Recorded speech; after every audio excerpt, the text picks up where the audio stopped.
With abundant solar resources, but an economy tethered to fossil fuels, can Trinidad and Tobago steer towards a renewable energy future that balances sustainability, affordability, and energy security for its citizens? Hello, and welcome to our channel. In today's Solar Expedition, we are going to explore how Trinidad and Tobago is tapping into abundant sunshine to power its clean energy transition. This carbon-rich nation has historically relied on oil and gas to fuel its economy, but the tides are now turning towards renewables as part of the National Climate Action Vision. What are the key growth drivers? What solar policies incentivize adoption? And what barriers need overcoming to unlock the full potential? Well, grab your shades as we uncover the opportunities and challenges solar energy faces in the Twin Island Republic. Solar market growth and potential. First, let's survey the landscape. While starting from a modest base, TNT solar capacity has nearly quadrupled from 20 megawatt in early 2022 to over 70 megawatt now. By 2026, NGO Network Canary estimates solar could skyrocket to 200 megawatt, enough to power 50,000 homes.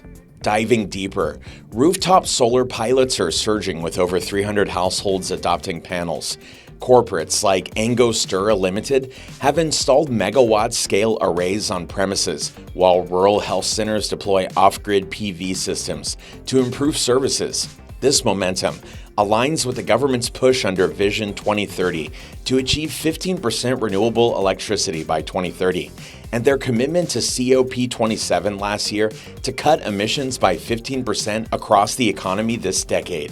A pivotal driver underpinning Trinidad and Tobago's solar expansion is the enormous untapped potential. This sun-soaked region enjoys hotspot levels of solar irradiance, averaging 5.5 kilowatt hours over meter square per day, ideal conditions with limited seasonal variation. If only 10% of suitable rooftop areas installed panels, Canary estimates that 500 megawatt generation potential in urbanized North Trinidad could be made alone. That's enough to power Trinidad's entire transport sector.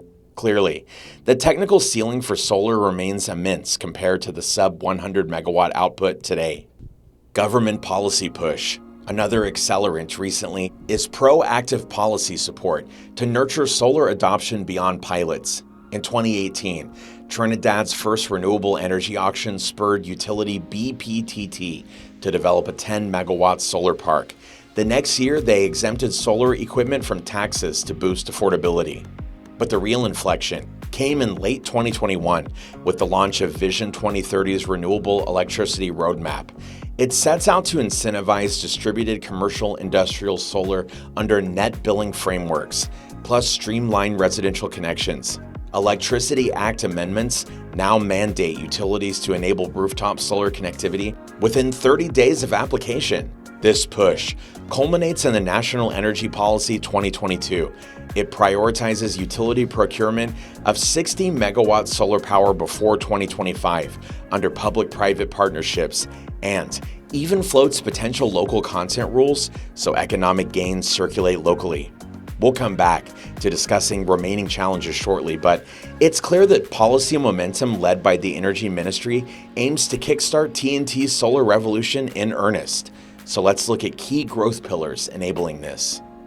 Pillars of solar energy growth.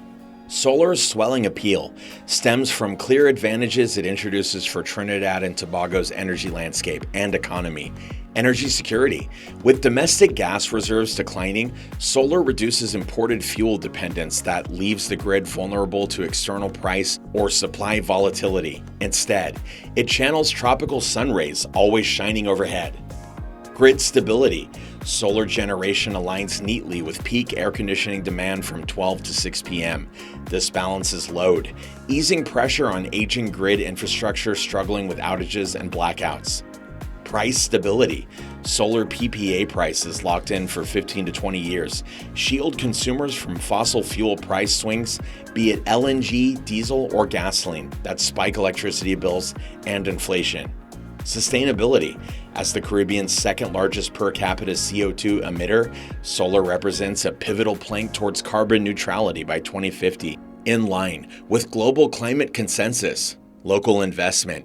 Domestically manufactured solar components could ignite new revenue streams while creating sustainable island jobs in STEM industries from tech to installation. Barriers impeding adoption. Now, let's cast light on stubborn obstacles still clouding Trinidad and Tobago's solar outlook. Market distortions. Heavily subsidized electricity and vehicle fuels continue disincentivizing customers to adopt available renewable options or improve efficiency. Reforms are politically challenging. Startup financing. High upfront solar costs intimidate SMEs and households despite attractive 3 to 5 year payback. Given limited affordable financing pathways, though some lease models are emerging. Grid interconnection. While rules mandate connectivity, process complexity and infrastructure limitations regarding distributed solar integration remain key bottlenecks for utilities. Inconsistent policy, stop-start state incentives, like tax exemptions and feed-in tariffs, undermine investor certainty. A unified long-term roadmap is needed to scale solar. Lack of expertise. From assessing productive locations to engineering optimized solutions, solar-skilled talent shortage continues hampering providers, though training initiatives are underway. The good news is solar costs have plunged 90% in a decade, making adoption ever more viable, and new business models like panel leasing overcome capital constraints for customers. Yet, barriers exist as with any technological disruption. So, constructive public-private dialogue to align policy, pricing, regulation remains vital so solar innovators flourish. Let's see what the future looks like if such aligned efforts bear fruit. Envisioning a solar-powered future. It's the year 2030. Trinidad and Tobago has emerged as a Caribbean solar leader, generating 20% of electricity renewably. Here's what catalyzed the transformation over the pivotal decade. Thriving rooftop market. Scaled policy support accelerated rooftop solar adoption across residential and commercial buildings. Panels contribute 12% of national supply through net metering frameworks crediting surplus generation to the grid. Corporate sourcing. Firms mandatorily meet 25% of their energy demand through purchased solar power from dedicated plants. Top names like Royal Bank and Nestle built solar carports to lead by example while meeting renewable targets. Rural access. Telecom and water authorities installed off-grid solar systems across 3,000 remote villages, the aim being to sustain services resiliently, even if main grid power failed, maintained reliably via cloud-based monitoring. Microgrids. Eco-villages and university campuses piloted decentralized solar microgrids, balancing local supply and demand to systematically prove viability before broader rollout. Innovative financing. Private solar leasing unlocked mass adoption by eliminating high upfront capex for households and SMEs through monthly payment models. Crowdfunding platforms enabled collective community investments. Local value chain. Policy incentives mandated domestic panel assembly to nurture the VC. Technical training programs skilled personnel across the PV lifecycle, from technicians to designers. Sustained support. Consistent incentives like capital subsidies, tax breaks, and renewable quotas created market certainty that attracted steady investments, which leads solar to reliably attain grid parity by the mid-2020s. Through proactive policies, public-private collaboration, and local capacity building, solar transformed from niche to mainstream across Trinidad and Tobago, positioning the nation as a beacon for the region's collaborative clean energy ascent. Lastly, our solar expedition has hopefully spotlighted the tremendous promise and momentum gathering behind harnessing Trinidad and Tobago's world-class sunshine, with innovative policies, business models, and public support catalyzing adoption. Solar stands ready to play a starring role in powering this oil-rich Caribbean state towards a sustainable, resilient future. Of course, work remains to truly mainstream solar by addressing persistent gaps, whether financing customer adoption or integrating distributed generation. But the landscape looks bright as both state and private players double down on solar in the Twin Island Republic. Well, that's all for today.